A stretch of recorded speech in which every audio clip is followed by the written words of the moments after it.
We're using your bonus for the family cruise. Dad announced my $45,000 year-end bonus. I said, how did you know about that? Mom laughed. We read your mail. I smiled, called HR. Please send all documents to my new address. When they couldn't book the cruise and realized I'd moved, my dad clinked his glass like he was giving a toast. We were not at a wedding. We were at my parents' dining table on a random Thursday night, eating chicken that had been in the oven too long, with the TV muted because my mom couldn't hear herself think. My sister Jenna sat across from me with her husband Kyle. They were smiling like they already knew the punchline. Dad looked at me and said, good news.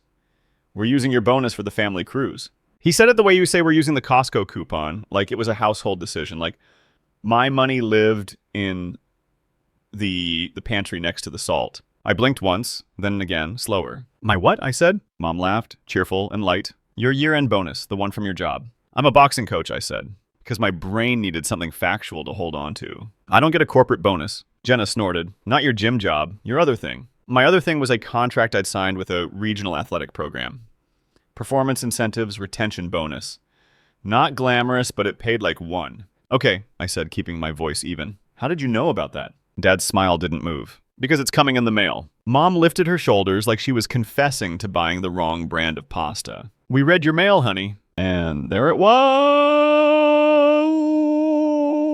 Not even a hint of embarrassment. Not a by accident. Not a we thought it was ours. Just a casual confession like they'd watered my plants. Colleen forward, we already talked to a travel agent. It's a family cruise. Caribbean, 8 nights. Balcony cabins. Dad nodded.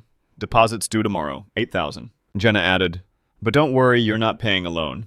We'll cover the excursions and Mom's doing travel insurance. I stared at my plate. My hands were flat on my thighs under the table. I could feel my pulse in my fingertips. The thing that bothered me wasn't the cruise. It was the certainty. Like my life was a vending machine and they'd already put the coins in. I looked up and smiled. Not a big smile, just enough to make the moment awkward. Cool, I said. Then you won't need me to do anything because you already planned it. Dad's eyebrows lifted. Simon! I held up one finger. Just 1 second. I stood up, walked to the hallway, and called the HR number I'd saved months ago and never used. When the rep answered, I said, calm, as if I was rescheduling a dentist appointment. Hi, this is Simon Carter. I need all payroll and benefit documents sent to my new address, effective immediately, and I need to update direct deposit. Behind me, I heard Jenna's chair scrape. Mom's voice floated down the hallway, still laughing like I was doing something silly. Oh my God, he's being dramatic. I gave the HR rep my new address because I already had one. And that's when I decided to stop being their safety net. My name is Simon. I'm 38. I coach boxing for a living. Not the glamorous movie version, the real version. I open the gym at 5:30 a.m. 3 days a week. I wrap hands. I watch footwork. I yell chin down so many times it becomes a personality trait. I also run private sessions for people who want to feel strong again after life has punched them in the mouth. I'm not rich. I'm also not irresponsible. I'm the spreadsheet guy in my world. I don't gamble. I don't treat myself in ways I can't afford. I track my expenses. I pay my taxes. I pay my taxes. I have an emergency fund that makes my friends call me boring. The only reason anyone in my family thinks I'm wealthy is because I'm the one who doesn't panic. When the fridge dies, I replace it. When a tire blows, I handle it. When someone just needs help for 2 months, I'm the one who says, okay, show me the numbers. That started young. My parents weren't monsters. They weren't screaming, breaking things, or throwing me out. They were just comfortable letting me be the responsible one. My dad, Frank, is 64. He worked for years as a warehouse supervisor. He's the kind of guy who knows the price of everything from 1998 and is offended that the world changed. My mom, Linda, is 61. She's warm in public and strategic in private. She can turn a sentence into a favor without raising her voice. My sister, Jenna, is 34. She's always been the one who needed more attention, more flexibility, more forgiveness. In their version of the story, Jenna is the free spirit and I'm the steady one. In mine, Jenna learned early that I'm overwhelmed is a magic spell that makes other people pay. I moved out at 19. I lived in terrible apartments. I ate pasta like it was a food group. I trained, coached, and took any work I could. Front desk at a gym, youth program, security at events. When I was 26, I got hired by a regional athletic organization to help build a boxing program for teens. I wasn't an executive, but I had a contract. It came with incentives if we hit participation targets and retention targets. That contract is where the $45,000 bonus came from. It wasn't a surprise bonus. It was written into the agreement. The only reason my parents knew about it was because for a long time I kept my mailing address as theirs. I told myself it was practical. Their house was stable. My apartments changed. Mail got lost. It was easier to have official documents sent there. And my mom for years framed it like she was doing me a favor. I'll keep it safe, she'd say. I'll put it on the counter. I never pictured her opening it. Because who does that? I should have known better. There were signs. Little ones. The kind you ignore because naming them out loud would change how you see your family. Like my mom casually mentioning details she shouldn't know. How's that new insurance plan? She asked once. I paused. I didn't tell you I changed plans. She smiled. Oh, I just, you mentioned it. I didn't. Or my dad asking, so you're making more now, right? After I negotiated a higher hourly rate for private training. How would you know that? I asked. He shrugged. You're doing well, we can tell. They couldn't tell. They were guessing. But they were also checking. And I kept rationalizing it because it's hard to admit your own mother sees your life as a file folder. The first time I noticed the pattern clearly, it was over something stupid. A phone upgrade. Jenna called me on a Tuesday afternoon crying like she'd been cut off from oxygen. My phone is dying, she said. The screen is cracked. It won't hold a charge, and Kyle needs his for work. The kids need me reachable. I'm coaching. I said, what do you need? I just need to put it on your card, she said quickly. Just for the payment plan. I'll pay you back like $89 a month. I said no. Not loudly, not dramatically. Just, I can't do that. 2 hours later, my dad called. What's this I hear about you refusing to help your sister? He asked. That sentence did something to me. Because it wasn't, is she okay? It was, you refused. Like my role had been assigned, and I'd gone off script. I didn't refuse to help, I said. I refused to put a phone on my credit. Dad sighed like I was the unreasonable one. You're always making things complicated. That was the phrase they used when I asked for boundaries. Complicated. When I asked for clarity, I was cold. When I asked for paperwork, I was distrustful. When I asked for repayment, I was keeping score. But when they needed something, it was always urgent, emotional, and somehow tied to family. Then it escalated into bigger things. A $3,200 temporary loan because Jenna's car needed repairs. $1,450 payment because her landlord messed up the auto pay. A $600 grocery run because the kids are growing and everything is expensive. Always with a promise. Next month will be better? It never was. And because I'm the spreadsheet guy, I could see the numbers. I knew my parents' mortgage was paid off. I knew my dad had a pension. I knew my mom had savings she bragged about to her friends. But somehow, when Jenna needed something, it was always me. They didn't ask her to budget. They didn't ask her to sell anything. They asked me to cover the gap. My gym clients would joke, Simon, you're like a therapist with gloves. I'd laugh. But the truth is I was doing emotional labor all day and then coming home to more of it. The thing that wore me down wasn't one big betrayal. It was the drip, drip, drip of entitlement. Like the time my mom hosted a family dinner and introduced me to her friends as our son who helps us with everything. Not our son who coaches young fighters. Not our son who built a program. Just helps. Like I was a tool. Or the time Jenna posted on Facebook about not having support with a photo of her kids and a caption about some people only care about themselves. People commented hearts, and you're so strong. I was this some people, and I knew it because Kyle texted me afterward. Don't take it personally, she's just venting. Here's what nobody tells you about being the reliable one. Your reliability becomes a resource that people feel entitled to. And once they get used to that, your no sounds like betrayal. I started sleeping badly. 3:12 a.m. became a regular time for me. I'd wake up and my brain would run numbers like a treadmill. If Jenna can't pay rent, will my parents ask me? If my dad's truck breaks, will it be just this once? If I say no, will I be the villain again? My chest would feel tight, like I'd taken a body shot I didn't see coming. I started drinking less coffee. Not because I was healthier, but because caffeine plus anxiety is basically a panic smoothie. Then the mail thing got worse. A credit card offer showed up addressed to me. My mom casually said, I threw that out? I stared at her. You opened it? I didn't open it, she said quickly. It looked like junk. But she knew it was a credit card offer, and she knew because she'd opened it. Then my dad mentioned my contract bonus. Not directly, just a comment. Good year for you, he said one day like he was discussing the weather. That program of yours must be paying off. I froze. What do you mean? He waved his hand. You know, the incentive, the end of your thing. He said it wrong, like he'd read it, not heard it from me. That night, I went home and pulled up my USPS Inform delivery. If you've never used it, it's basically the post office emailing you photos of your mail before it arrives.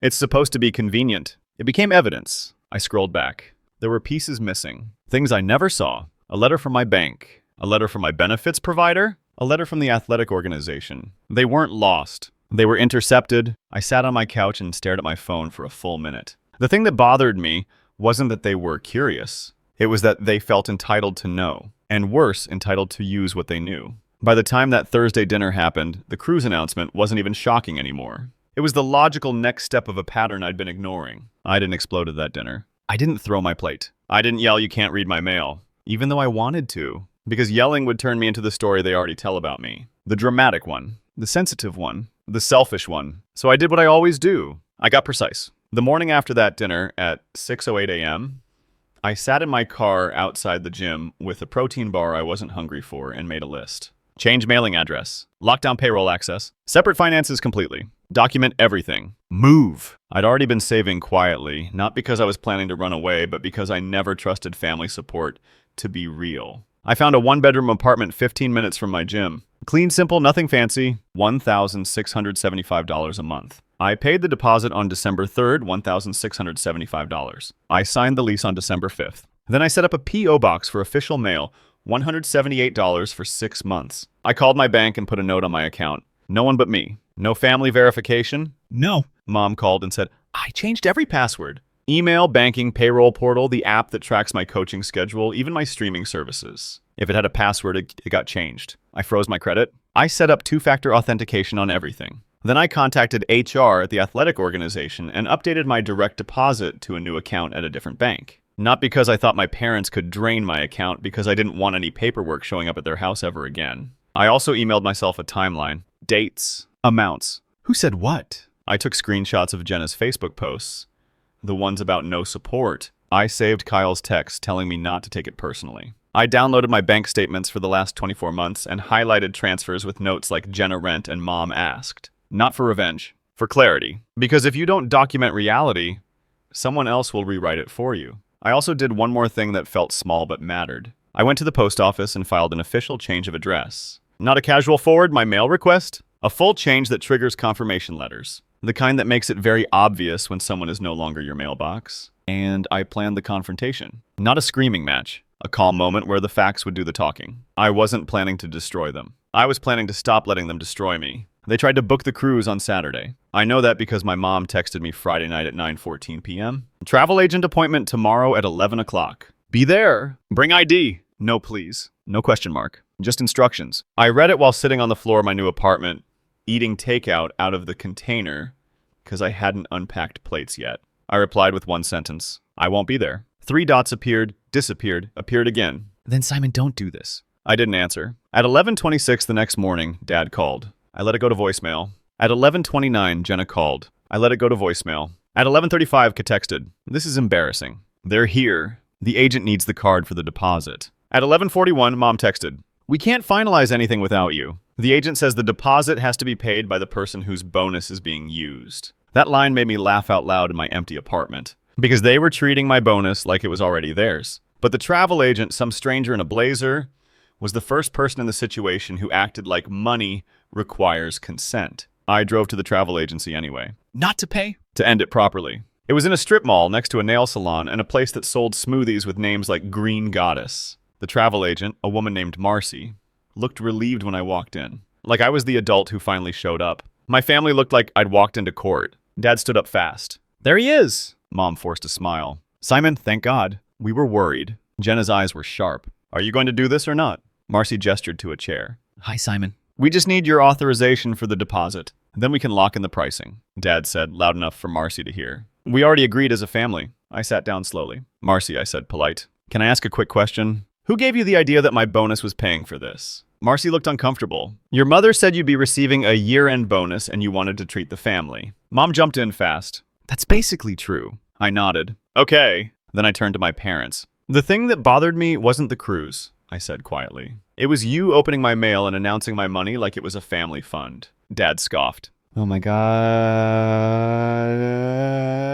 It was sitting on the counter. Mom leaned forward, voice soft, like she was calming a child. We didn't mean anything by it. We just thought you'd be happy to do something for everyone. Jenna crossed her arms. You always help. What's the difference? There it was again. Always. The word that turns you into a resource. I pulled out my phone and opened an email. Marcy, I said, I'm not authorizing any deposit. Please remove my name from anything related to this booking. Marcy nodded immediately, like she'd been waiting for permission to be professional. Okay. Dad's face reddened. Simon. I held up my hand again. One finger. Calm. I want to be very clear, I said. There is no bonus money available for you to spend. Kyle frowned. What do you mean? It's coming. I looked at him. It was scheduled to, yes. Dad leaned toward me. You can't just... I can't, I said. Because it's mine. Mom's voice went sharp. So you're punishing us now. I shook my head. Not punishment. Boundaries. I turned my phone so they could see the email confirmation from HR. Yesterday, I said I updated my payroll address and direct deposit. All documents go to my new address. Not your house? Mom blinked fast. Your new address? Dad's mouth opened and closed like he was buffering.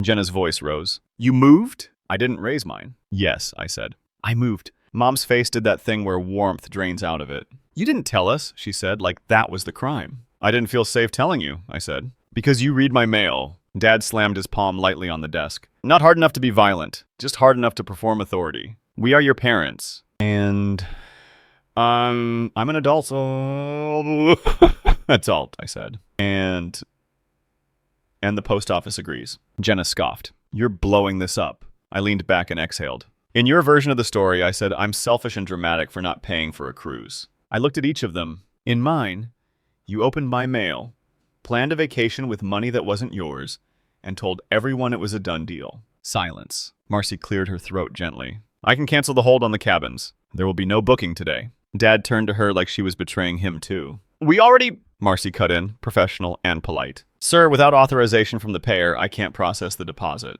And that was it. They couldn't book the cruise. Not because I yelled. Not because I made a scene. Because reality has rules. Mom's voice got soft again, but this time it was colder. So what now? I stood up. What now is simple, I said. You don't open my mail anymore. You don't plan my money anymore. And you don't speak about my finances like you have access. Dad's eyes flashed. You think you're better than us? I shook my head. No, I think I'm separate from you. Jenna laughed bitter. Wow. Okay, so we're just supposed to figure it out. I nodded once. Yes. Then I looked at Mom. You laughed when you said you read my mail. I said that laugh is why you didn't get a warning. I walked out into the parking lot. My phone buzzed. A text from my mom. Where's your new address? We need to know for emergencies. I stared at it for a second. Then I typed, if there's a real emergency, call 911. Otherwise, you don't need it. Not revenge, just boundaries. The first wave was anger. Dad left me 3 voicemails in one day. The first was loud. The second was guilt. The third was a performance of heartbreak. Mom sent paragraphs about how families share,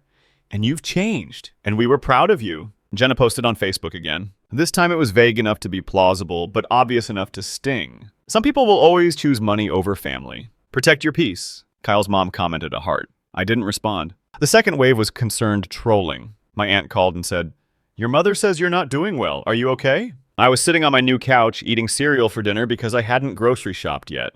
I'm fine, I said. She lowered her voice. She said, you're spiraling. I almost laughed. Here's what manipulative people do when they can't control your choices. They try to control the story about your mental state. I kept everything boring. I moved, I said. I updated my address. I'm not paying for a cruise. That's it. My aunt was quiet. They read your mail. Yes, I said. Another pause, then softer. That's not okay. The third wave was bargaining. Mom offered to apologize if that's what you need. Dad offered to forget the cruise if I would just come back to Sunday dinners. Jenna offered to pay me back eventually if I would at least cover the deposit for now so the family doesn't look stupid.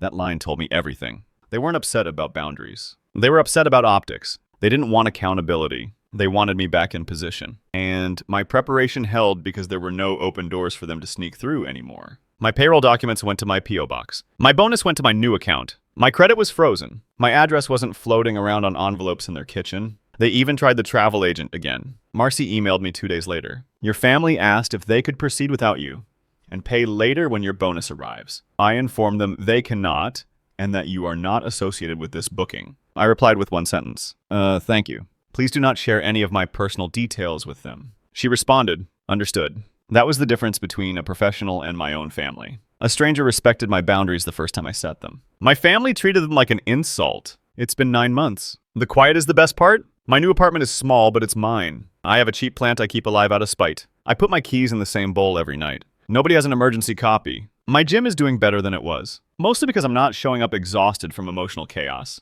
I used part of my bonus to renovate the training space. New bags, better flooring, a small office where I can actually sit down and do paperwork without hearing my own thoughts echo. I also did something I didn't expect. I started therapy, not because I was broken, but because I wanted to understand why it took me so long to admit that love without respect isn't love. My parents and sisters still tell their version. In their version of the story, I abandoned the family over a vacation. In mine, I separated my life from people who treated my privacy like a suggestion. We talk sometimes, surface level. Holidays are short. Phone calls are polite and timed. I don't share numbers. I don't share dates. I don't share leverage. The thing I learned is painfully simple. If someone laughs when you tell them they crossed a line, they will cross it again. So you stop giving them access. Not revenge, just boundaries. And yeah, sometimes I still wake up at 3:12 a.m. But now when I do, it's because I'm thinking about tomorrow's training schedule. Not because I'm bracing for the next demand. If you've been the family's reliable one, I'm curious what you would have done. I'm on the narrator's side here because his parents admitted, "We read your mail," then announced they were using his $45,000 year-end bonus for an $8K Caribbean cruise with an $8,000 deposit due the next day. And he calmly called HR to redirect payroll and direct deposit to his new address. What this story teaches us is that privacy breaches plus family planning around your income only stop when access stops. Actionable takeaway number 1. File an official change of address or PO box and move all employer and bank mail out of anyone else's hands. Actionable takeaway number 2. Lock down accounts, new passwords, 2-factor authentication, credit freeze, and send one clear written message like, "I won't authorize any deposits."